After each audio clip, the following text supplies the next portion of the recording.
Captain Marcus Reed stood with his hands clasped behind his back, his eyes fixed on the large screen before him. The footage played again. The fall of Centauri Prime. Once a jewel of human expansion, now nothing but ruins and ash. The insect-like ships of the Hive swarmed across the planet's surface like locusts, leaving only death behind. Reed's jaw tightened. 20 years. For 20 years, the Hive had eaten its way through the galaxy. System after system fell to their perfect attacks. The Hive was not just an army. It was a single mind spread across billions of bodies. When one saw a weakness, they all knew it. When one learned a tactic, they all used it. Captain. A voice pulled Reed from his dark thoughts. He turned to see Admiral Stone, her aged face lined with worry and lack of sleep. Admiral. Reed nodded. I was just reviewing the Centauri footage again. Again? She raised an eyebrow. You've watched it 17 times since yesterday. Reed gestured to the screen. I keep looking for something. Anything that might show a weakness. Admiral Stone walked to the large window that looked out over the massive ship docks. There, the Defiance hung in space, sleek, dark, and deadly. Earth's most advanced warship, perhaps humanity's last hope. The Defiance is ready, she said. The quantum disruption systems are installed and tested as much as possible without a live target. Reed joined her at the window. The Defiance was beautiful in a cold, hard way, over 800 meters long. Its black hull absorbed light rather than reflected it. Unlike the organic, bulbous ships of the Hive, the Defiance was all angles and purpose. 300 crew, Reed said quietly, against an empire of trillions. Admiral Stone turned to face him. Sometimes, Captain, it only takes one sword to kill a giant. If you hit the right spot. She walked to a nearby table and pressed a button. A holographic map of the galaxy appeared, with large red areas showing Hive territory. The map was mostly red now. Your mission is simple on paper, impossible in reality, she said. Take the Defiance deep into Hive space. Use the stealth systems to avoid detection. Find the central nexus where the Queen Mothers gather and destroy it. Reed stared at the map.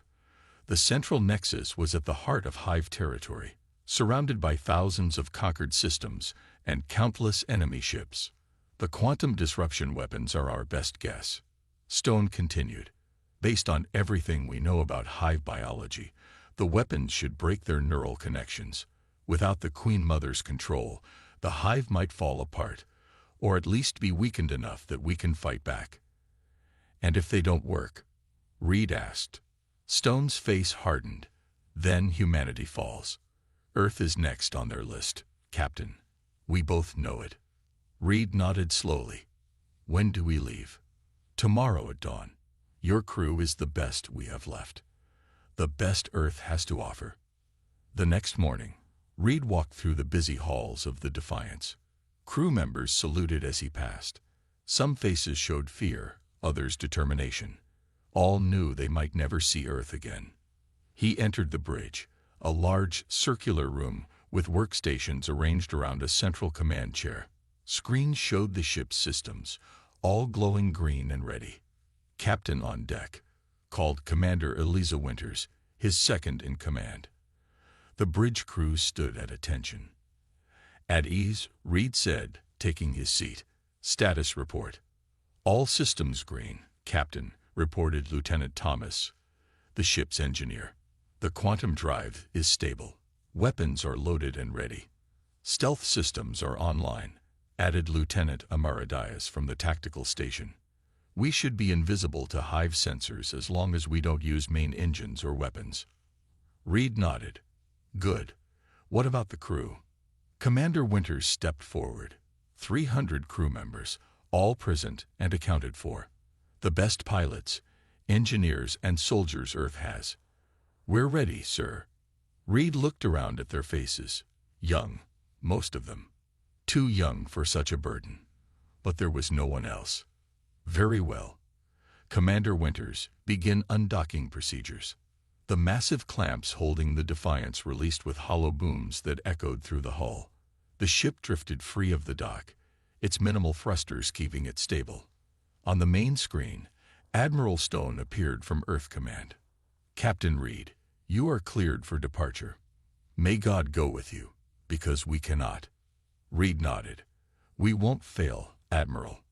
"I know you won't," she said, and her image vanished. "Set course for the hive border," Reed ordered. "Prepare for quantum jump." The helmsman's fingers flew over the controls. "Course set, Captain. Quantum drive spooling up." Reed took a deep breath. Once they jumped, there was no turning back. They would be alone, deep in enemy territory, with no support and no rescue possible. "Captain," said Lieutenant Dias, "I've been studying hive communication patterns. There might be weaknesses in how they coordinate over long distances." Reed turned to her. "Explain." "Their neural network is fast, near instantaneous, but it still has to follow the laws of physics. Over vast distances, there must be relay points. If we could identify and target those." Reed nodded. "Good thinking, Lieutenant. Make that a priority once we're in hive space." He turned back to the main screen, which now showed the stars ahead. Somewhere out there was the heart of the enemy, the central nexus, and they were going to find it. "All hands, secure for quantum jump," Reed announced over the ship-wide comm. This is not a drill. Throughout the ship, crew members strapped into acceleration couches or held onto safety rails. In the medical bay, Dr. Morgan checked his supplies one last time. In the engine room, engineers monitored the experimental quantum drive with nervous eyes. "Quantum drive at full power," reported the helmsman. "Ready to jump on your mark." Reed took one last look at Earth on a side screen. Blue, beautiful, alive. Worth any sacrifice to protect. "Execute jump," he ordered. Space twisted around the Defiance. Stars stretched into lines. There was a moment of impossible pressure, as if the universe itself resisted their passage. Then, with a flash that no human eye could truly perceive, the ship vanished from Earth space. The Defiance had begun its journey into the heart of darkness. When they emerged from quantum space hours later, Earth was just another distant star. Ahead lay the border systems, the first conquered by the hive, now transformed into bizarre alien landscapes covered in massive hive structures. "Stealth systems active," reported Lieutenant Dias. "No sign of detection." "Begin long-range scans," Reed ordered. "Look for hive patrol patterns, communication relays, anything that might help us navigate deeper." As the crew worked, Reed stood alone at the front viewport, 300 humans against an empire of trillions. The odds were impossible. But humans had always done the impossible. It was time to do it again. The Defiance slipped through space like a shadow. For 3 days, they had moved deeper into hive territory, using asteroid fields and radiation belts to mask their presence. Captain Reed stood on the bridge, studying the tactical display. 5 hive patrol ships passed less than 50,000 kilometers away, close enough to see with the naked eye through the viewports. "They have no idea we're here," whispered Lieutenant Dias, almost afraid to break the silence. Reed nodded. "The stealth system works better than we hoped, but we can't get overconfident." The high ships resembled massive insects, their hulls organic rather than built, with sections that pulsed and moved like living tissue. They were beautiful in a terrible way. "Sensors are picking up a small planet in the next system," reported Commander Winters. "It was once a human colony. New Eden." Reed's jaw tightened. "Let's take a closer look, but keep our distance." The Defiance changed course, using minimal engine power to avoid detection. Hours later, they entered orbit around what had once been a garden world. The bridge crew fell silent as the images appeared on screen. New Eden was now unrecognizable. The green forests and blue oceans were gone, replaced by vast, gray hive structures that covered the entire surface. Massive towers reached into the atmosphere, connected by organic bridges. Between them flew smaller hive creatures, carrying materials or food. "My God," someone whispered. "Magnify that section." Reed ordered, pointing to an area where movement caught his eye. The screen zoomed in. What they saw made even the hardened soldiers on the bridge turn away. Human colonists, or what was left of them, shuffled in long lines into the hive entrances. Their eyes were empty, their movements mechanical. Many had hive technology grafted onto their bodies. "They're being processed," Lieutenant Diaz said, her voice tight with anger. "Turned into workers or food." Reed's hands gripped the railing until his knuckles turned white. This is what happens to every world they take. This is what will happen to Earth if we fail. He turned to his crew. "I want all sensor data recorded. Earth needs to see what we're fighting." As the Defiance continued its covert observation, alarms suddenly blared. "Captain," Lieutenant Thomas called from engineering. "We have a problem with the stealth system. Power fluctuation in Section 4. Reed reacted instantly. "Full power to stealth. Move us behind that moon. Now." The ship accelerated, hiding in the shadow of New Eden's largest moon, just as 3 Hive patrol ships changed course toward their former position. They detected something, but they're not sure what. Commander Winters reported, watching the Hive ships scan the area they had just vacated. For tense minutes, the bridge crew held their breath. Finally, the Hive ships resumed their patrol route. "That was too close," Reed said. "Lieutenant Thomas, status of the stealth system." "Fixed for now, Captain. But the system wasn't designed for continuous use. We'll need to power down for maintenance soon." Reed nodded. "Find us somewhere safe to hide. We need to make repairs before pushing deeper." 2 days later, the Defiance hid in a dense nebula, its hull coated with cosmic dust. Inside, the crew worked in shifts to repair not just the stealth system, but other systems strained by their journey. Lieutenant Diaz had converted one of the ship's labs into an analysis center. Screens covered the walls, showing Hive communication patterns she had recorded. Captain Reed entered, carrying 2 cups of coffee. He handed one to Diaz, who accepted it gratefully. "Any progress?" he asked. She pointed to one of the screens. "I think I found something. A Hive communicates through a neural network, like a giant brain spread across space. But the signal has to travel, and over long distances, it degrades." She touched a control, and the display changed to show a map of Hive territory, with glowing points scattered throughout. "These are relay stations. They boost and clean the signal between distant Hive clusters and the central nexus. Without them, parts of the Hive would be cut off from the Queen's control." Reed studied the map with growing interest. "If we destroy one, we create a blind spot." Diaz finished. "A section of Hive space where the Queens can't see or control as effectively." Reed smiled for the first time in days. "Good work, Lieutenant. If we—" He was interrupted by the ship-wide alert system. "Captain to the bridge. Urgent." Reed and Diaz ran to the bridge, where Commander Winters was already organizing a response to whatever emergency had arisen.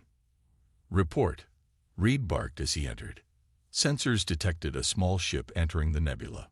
Winters explained, "Not Hive design. It appears to be human, sir." Reed frowned. "Human? Out here?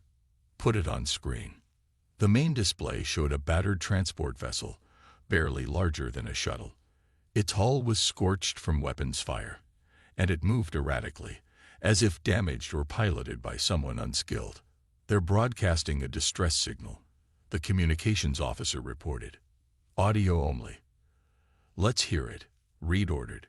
A static-filled message played through the bridge speakers. "Survivors from New Titan. Hive attack. Need immediate assistance. Running out of air." Reed hesitated. This deep in enemy territory, any contact with another ship was dangerous. But they couldn't ignore humans in distress. "It could be a trap," Commander Winters cautioned. "Or it could be survivors who need our help," Reed countered. "Scan that ship thoroughly.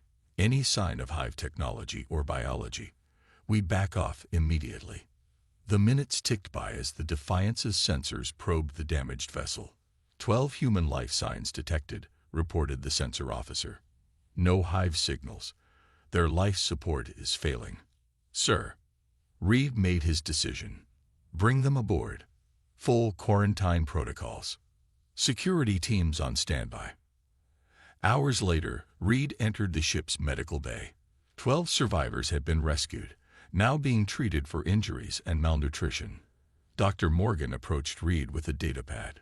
They're from the research outpost on New Titan, the doctor explained. A hive attacked 3 weeks ago. These people escaped in an emergency transport. Reed nodded, then noticed one of the survivors, an older man with gray hair and intense eyes, watching him closely. Who's that? Reed asked quietly. Dr. James Weber, Morgan replied. He was the lead cynobiologist at New Titan. Spent years studying hive biology before the invasion. Reed approached the man, who sat up straighter as the captain neared. Dr. Weber. I'm Captain Reed. Weber gripped Reed's hand with surprising strength. Captain, your ship, it's not like anything I've seen before. Military.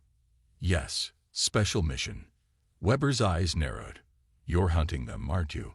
The hive. Reed didn't answer directly. You studied them. What can you tell me about their weaknesses? A small smile crossed Weber's tired face. I spent 15 years looking for exactly that, Captain. And I found something. Something they tried to kill me for discovering. Reed leaned closer. What? Their neural network has limitations. The Queens need signal clarity to maintain control.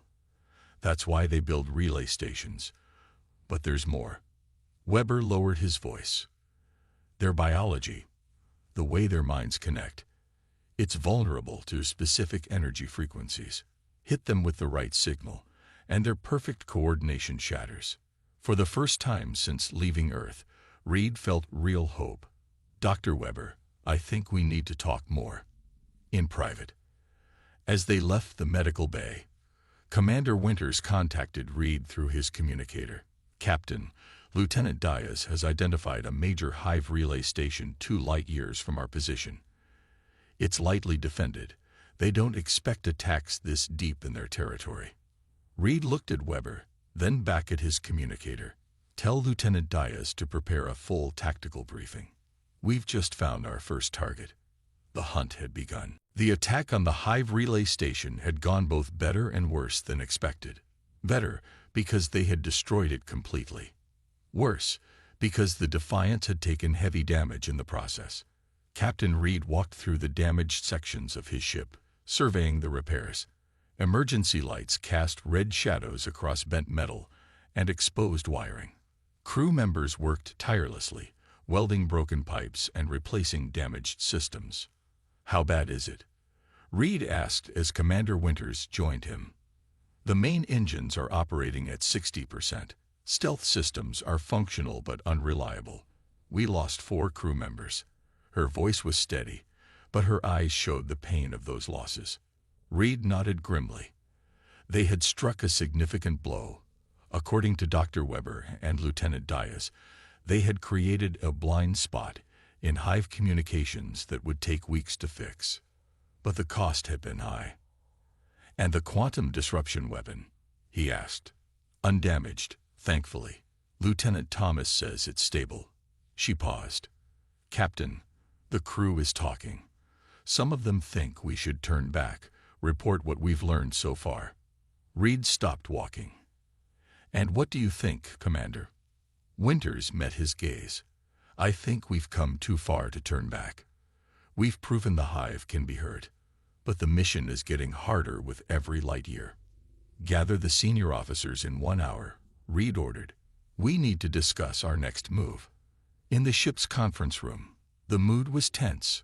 Lieutenant Thomas reported on repairs. Dr. Morgan gave an update on the wounded. Lieutenant Diaz presented new data on hive movements in response to their attack. Dr. Weber, who had been made a temporary advisor, spoke last. The relay station attack confirmed my theories. When it was destroyed, the hive ships in the area became disorganized. Some even fired on each other in confusion. He activated a display showing data collected during the battle. But the effect was temporary. The Queens adjusted quickly, routing commands through alternative pathways. To truly cripple them, we need to strike at the central nexus itself. Reed studied the star map. The attack has given us an advantage. This sector of space is now less coordinated, less defended. We have a path forward. A path to what exactly? Asked Lieutenant Thomas, his voice strained from exhaustion. Even if we reach the central nexus, what can one ship do against the heart of their empire? The room fell silent. It was the question many had thought, but few dared ask. Reed looked around at his officers. Dr. Weber and Lieutenant Diaz have been working on something. Tell them. Diaz stood. The samples we collected from the relay station contained biological computer components, living tissue that processes and transmits the hive's neural signals. Dr. Weber found specific frequencies that disrupt these signals. Weber continued. The quantum disruption weapon was designed based on theoretical models. Now we can calibrate it to the exact frequency it will shatter the Queen's control network. One shot, Reed said. One perfectly aimed shot at the central nexus could break the entire hive mind. Without the Queen's guidance, their empire falls apart. Slowly, hope began to replace doubt in the officers' eyes. But Commander Winters remained concerned. The nexus will be the most heavily defended location in hive space. Getting close enough to use the weapon may be impossible. We'll find a way, Reed insisted. We have to. As the meeting ended, Reed noticed Dr. Morgan lingering behind. Something on your mind, Doctor? Yes, Captain. It's about the survivors we rescued. Morgan looked uncomfortable. One of them, Technician Gray, has been acting strangely, keeping to himself, accessing computer terminals at odd hours. Reed frowned. You think he's up to something? I don't know. But during my examinations, I noticed unusual scar tissue near his brainstem. It could be nothing. But it could be hive technology. Reed finished. Keep an eye on him, Doctor. Discreetly. That night, as most of the crew slept, alarms blared throughout the ship. Reed rushed from his quarters to find security personnel surrounding the engine room. What's happening? He demanded. Technician Gray, reported the security chief. He was caught tampering with the engine cooling systems. When confronted, he attacked 2 crew members. Reed pushed through to see Gray being restrained. The man's eyes were wild, his movements jerky and unnatural. Most disturbing was the back of his neck, where the skin had split open to reveal a small, pulsing organ that wasn't human. Dr. Weber arrived moments later and paled at the sight. A control node. He's been partially converted. A sleeper agent. The hive knows we're here, Reed realized. They let us rescue the survivors so this spy could sabotage us from within. Worse, Weber said, examining the damage to the engines. He was trying to overload the quantum drive. If he had succeeded, Reed didn't need him to finish. The explosion would have destroyed not just the Defiance, but everything within a light year. How many systems did he access? Reed asked the security chief. Main engines, navigation, and communications. We're checking for sabotage now. Commander Winters arrived, her face grim. Captain, long-range sensors are detecting multiple hive ships converging on our position. At least 30 vessels, including 2 hive carriers. Reed's mind raced. Their location was compromised. The ship was damaged. They had a traitor on board who might have planted other sabotage they hadn't found yet. How long until the hive fleet reaches us? He asked. 3 hours at most, Winters replied. Reed straightened his back. This was the moment that would define their mission, perhaps define humanity's future. We can't run, and we can't hide, he said. Lieutenant Thomas, what's the status of our weapons? Conventional weapons at 80%. Quantum disruption weapon is functional but needs 12 hours for full calibration with the new data. We don't have 12 hours, Reed said. Lieutenant Diaz, what's the closest route to the central nexus from here? Diaz checked her datapad. Through the Signis Nebula. It's unstable, radioactive. The hive avoids it because the radiation interferes with their neural network. Perfect, Reed said. That's where we're going. Sir, Winters objected. The nebula is dangerous for us too. The radiation levels are preferable to certain death, Reed finished. And the nebula gives us another advantage. He walked to the main display and brought up the nebula's composition. These gas pockets are highly flammable. If we can lure the hive fleet in and ignite the gases. Understanding dawned on the officers' faces. Prepare for emergency jump to the Signis Nebula, Reed ordered, and get Dr. Weber and Lieutenant Diaz working on a way to speed up the weapon calibration. We may not have much time once we arrive. As the crew rushed to their stations, Reed stood alone for a moment, considering their desperate gamble. They would dive into one of the most dangerous regions of space, pursued by an overwhelming enemy force, with a weapon not yet ready for use. But sometimes, the only way forward was through the fire. Captain, called Lieutenant Diaz from her station. High ships have increased speed. Estimated arrival now 2 hours. Reed nodded. Begin jump countdown. We're not dying here today. The Defiance hummed as its damaged engines powered up, preparing to leap into the heart of the nebula. And closer to their ultimate target, the central nexus itself. The Defiance burst from quantum space into the Signis Nebula in a flash of energy. Alarms blared throughout the ship as radiation warnings activated. Outside the viewports, swirling clouds of purple and green gas created an otherworldly landscape. Radiation shields at maximum, reported Lieutenant Thomas. They'll hold for now, but we can't stay here long. Captain Reed nodded. Status of the Hive Fleet. They'll be here in 20 minutes, said Lieutenant Diaz. 30 ships, including 2 carriers. Reed studied the tactical display. The nebula was a maze of gas clouds, radiation pockets, and debris. Dangerous for any ship, but especially for the Hive with their organic technology. Here's the plan, Reed announced to his bridge crew. We'll move deeper into the nebula, to this large gas pocket. He pointed to a massive cloud on the display. When the Hive follows, we'll ignite the gases with a controlled fusion burst. Commander Winters frowned. Sir, that close to a fusion reaction.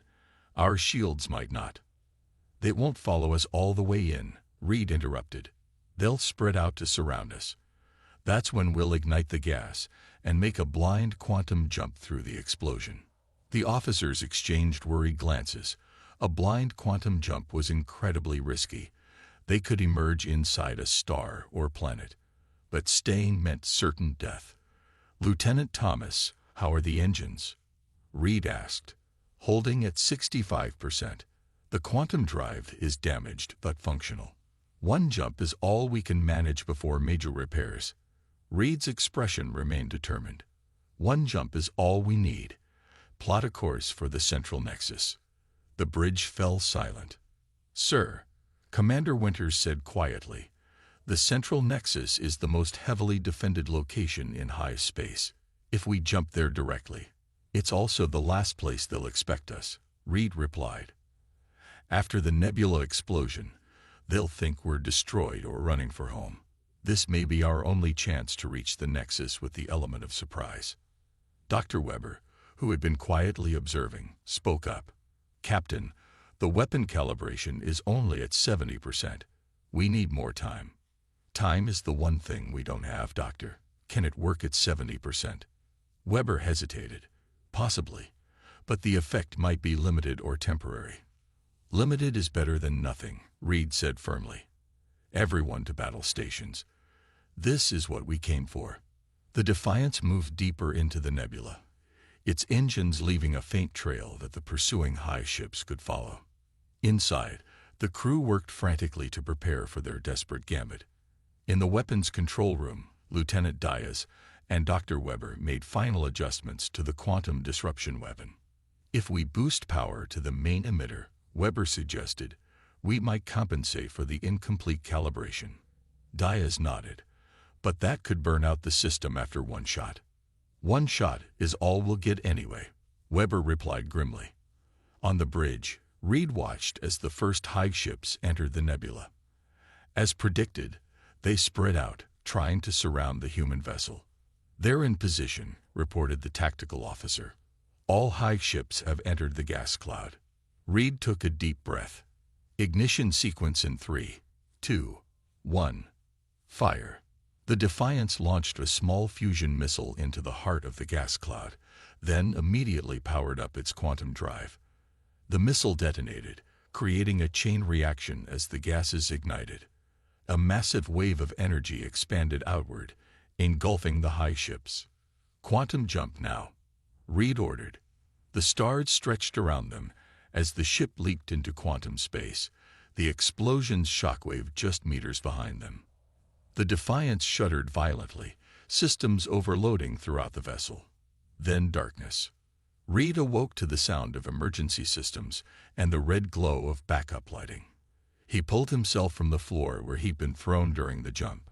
"Status report," he called, his voice hoarse from smoke. Commander Winters was already on her feet, blood trickling from a cut on her forehead. "Multiple systems damage. Life support at minimal levels. Engines offline." "Where are we?" Reed asked, dreading the answer.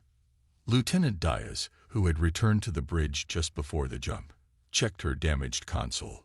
Her eyes widened. "Sir, we're exactly where we wanted to be."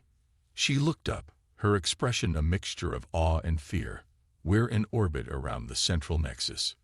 Reed moved to the viewport. Outside, against the backdrop of stars, floated an enormous structure, part machine, part living organism. It was roughly spherical, hundreds of kilometers across, with countless ships coming and going from docking bays along its surface. "The heart of the Hive Empire. They haven't detected us yet," Diaz said.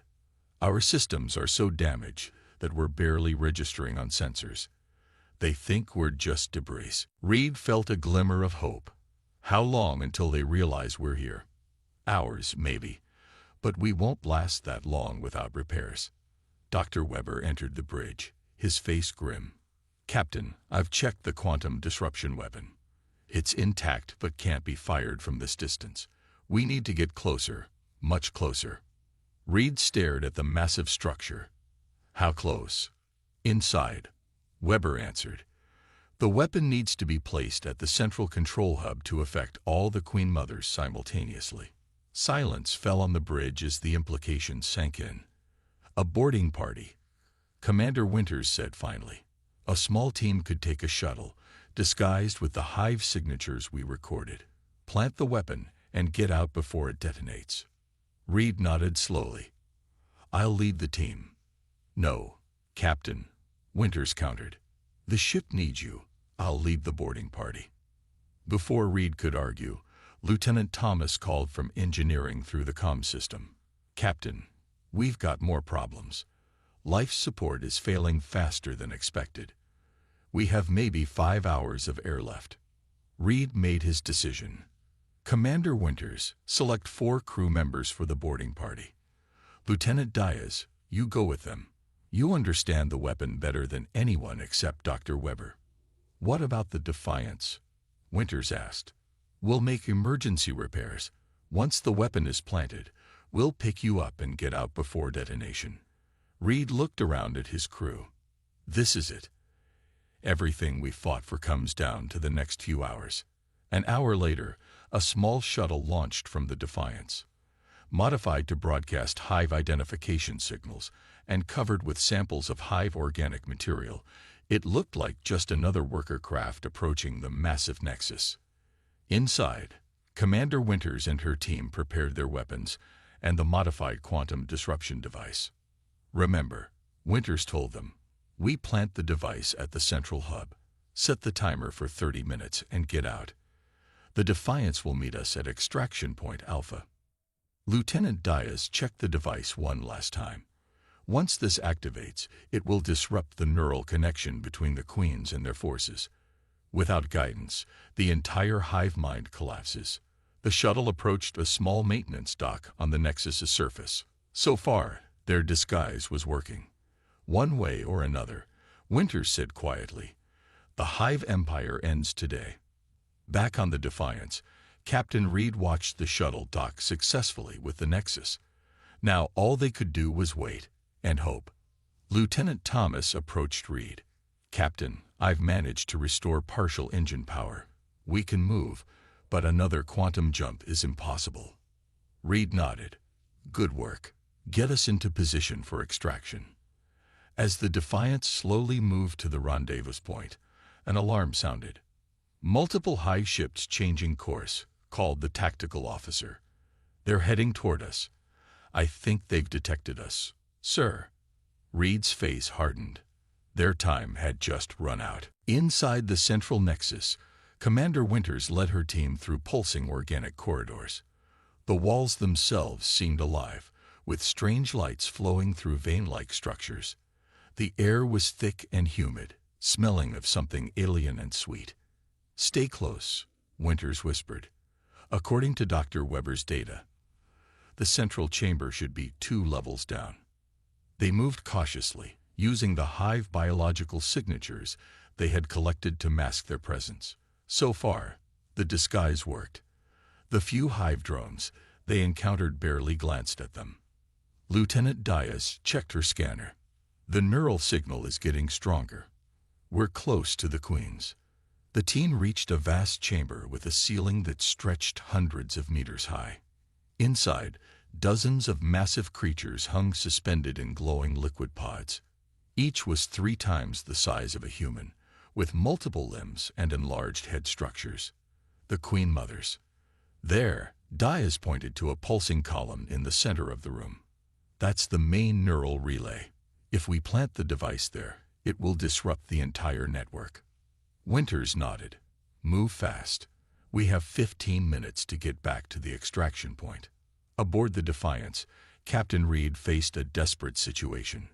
3 hive battleships approached, their weapons charging. "Evasive maneuvers," Reed ordered. "Use the Nexus for cover." The damaged ship limped around the massive structure, trying to stay out of the enemy's firing range. "Sir," called Lieutenant Thomas, "engines are at 40%, weapons at 30%. We can't outrun them, and we can't outfight them." Reed studied the tactical display. "We don't need to. We just need to survive long enough for the boarding team to complete their mission." He turned to the weapons officer. "Target their lead ship's sensor array. Fire when ready." The Defiance fired its remaining missiles at the lead high ship. The explosions didn't cause major damage, but temporarily blinded its sensors. "That won't hold them long," Reed said. "Status of the boarding team." "Still inside," reported the communications officer. "No contact since they entered the central chamber." Reed checked the time. 10 minutes until the planned extraction. They needed to buy more time. "Lieutenant Thomas, divert all power from life support to engines and weapons. We'll breathe later." Inside the Nexus, Winters and her team had reached the central relay. Lieutenant Diaz carefully attached the quantum disruption device to the pulsing column. "Setting timer for 15 minutes, she reported. "That should give us enough time to." Alarms suddenly blared throughout the chamber. A drone had spotted them, recognizing them as intruders. "We've been made," shouted one of the team members. "Hostiles incoming." Dozens of hive warriors poured into the chamber from multiple entrances. Unlike the mindless drones, these were bred for combat, fast, strong, and armed with organic weapons that fired acidic projectiles. "Protect the device," Winters ordered as her team took defensive positions. "Nothing stops it from activating." The humans fought bravely, their weapons cutting down the first wave of attackers. But more kept coming. Lieutenant Diaz finished programming the device. "It's set. We need to go now." Winters nodded, firing at another group of warriors. "Fall back to the exit. Maintain covering fire." The team retreated step by step, fighting their way back toward the docking bay where their shuttle waited. One team member fell, then another. A third was badly wounded, but kept moving. Winters touched her communicator. "Captain, device is planted. Timer set for 12 minutes. We're moving to extraction, but facing heavy resistance." Reed received the message with both relief and concern. Acknowledged, Commander. We're incoming to extraction point, but we've got problems of our own. The Defiance was taking heavy fire from the Hive ships. Several sections were breached, with emergency force fields barely containing the atmosphere. Divert all remaining power to forward shields. Reed ordered. Take us in close to Docking Bay 7. We'll pick up the team and make a run for it. The helmsman looked uncertain. Sir, at this damage level, I don't know if we can outrun them, even with the disruption device activated. Reed's expression was grim but determined. We don't need to outrun them forever, just long enough. Commander Winters and the remaining members of her team, just her and Lieutenant Diaz now, reached the docking bay. Their shuttle had been destroyed by Hive warriors. Captain, Winters called over the comm. Shuttle is gone. We're stranded. Hold position. Reed's voice came back. We're coming to you. Through the docking bay's force field, they could see the Defiance approaching, taking fire from pursuing Hive ships. Its hull was blackened and damaged, with sections clearly exposed to space. They'll never make it, Diaz said, her voice tight. Winters checked her timer. 8 minutes until detonation. The two women took cover as more Hive warriors entered the docking bay.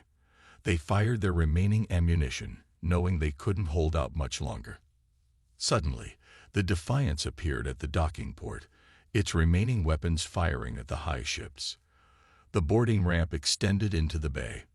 Run, Winters shouted, providing covering fire as Diaz sprinted for the ship.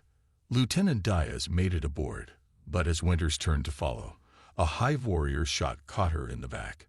She fell to her knees, just meters from safety. Diaz turned back, but Winters waved her away. Go, complete the mission. Inside the ship, Captain Reed himself ran down to the boarding ramp. Ignoring the danger, he charged into the docking bay, firing at the approaching warriors. He reached Winters and dragged her back toward the ship as Diaz provided covering fire. All aboard, Reed shouted as they made it inside. Get us out of here. The Defiance pulled away from the nexus as the timer counted down. 4 minutes. Maximum speed, Reed ordered, helping the wounded Winters to the bridge. We need distance before that device activates. The damaged ship accelerated away from the nexus, pursued by Hive vessels. 3 minutes. They're gaining on us, reported the tactical officer. Shields failing. 2 minutes. Hold together, Reed whispered to his ship. Just a little longer. 1 minute. The pursuing ships were almost within boarding range when suddenly, a massive energy pulse emanated from the central nexus. The shockwave washed over the Hive ships first, then reached the Defiance. Throughout Hive space, the effect was immediate and devastating. The Queen Mothers convulsed as their neural connections shattered. Without their guidance, confusion spread through the entire Hive mind. On the view screen, Reed and his crew watched in awe as Hive ships began drifting aimlessly. Some fired at each other, others simply went dark. It worked, Diaz said in disbelief. The connection is broken. Across hundreds of systems, the same scene played out. The perfect coordination that had made the Hive invincible was gone. Individual drones and warriors, cut off from the Queen's control, reverted to basic instincts or shut down entirely. 3 days later, the badly damaged Defiance limped through space, making for the border of what had been Hive territory.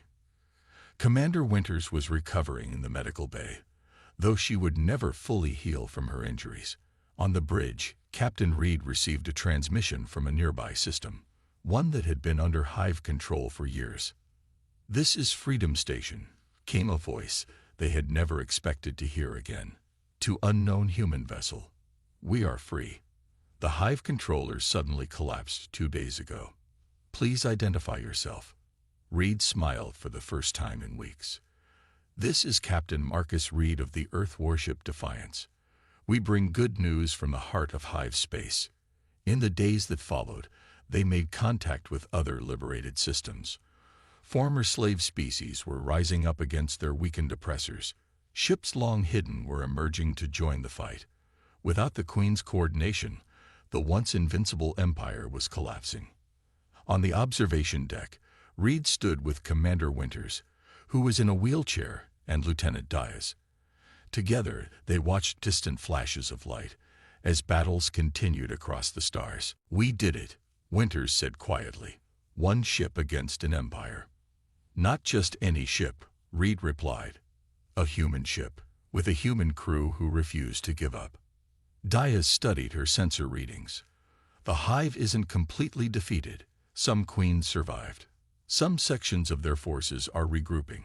This war isn't over." "No," Reed agreed. "But for the first time, it's a fair fight.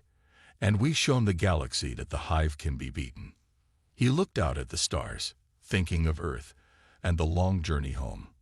"Send a message to Earth Command," he told the communications officer.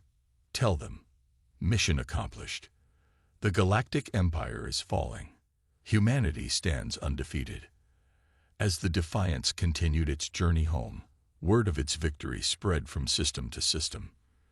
The legend grew of the lone human warship that had broken an empire.